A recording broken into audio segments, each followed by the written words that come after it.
Meditation 8. Spreading the truth. To convey the knowledge of the truth to others has always been considered one of the most effective means for one's own spiritual development. In the ancient schools of wisdom, it was an accepted duty regarding as binding upon all. Jesus himself has said to us, "Go ye therefore and teach all the nations." And also, the gospel must first be preached to all the world. In this age when practically everyone can read and write, the circulation of inexpensive books and pamphlets is one of the most effective ways of spreading the truth. A written statement is impersonal. It raises no arguments.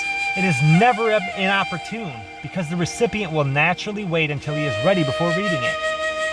It can be gone over several times at leisure if it is not readily understood at first contact. For you cannot do a more useful thing for your fellow man and for yourself too than to put in somebody else's way any one of the truth books that has helped you personally.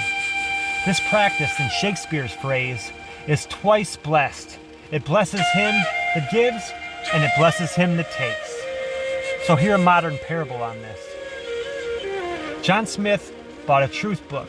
After reading it, he handed it to his friend, Mr. Brown, whom he knew to be going through a difficult time.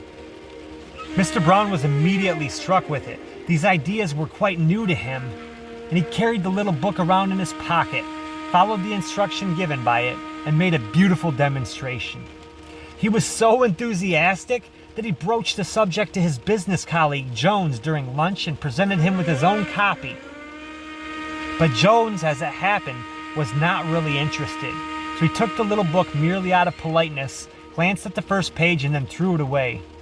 As he was about to tear it in half, as was his custom when discarding documents, he decided not to because the cover was too attractive, and so he just threw it in the trash.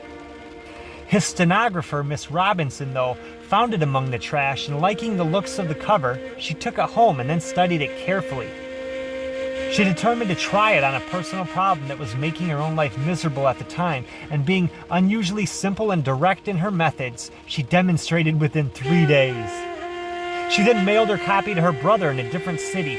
For years he had been hungry for a living religion, and briefly the booklet changed his life. Naturally, he himself went on to spread the truth in his own way, as did each of the others in this chain.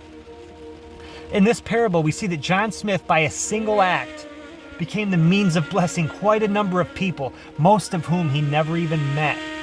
And the good results of that first act went on indefinitely. Until people learn the truth, it cannot set them free.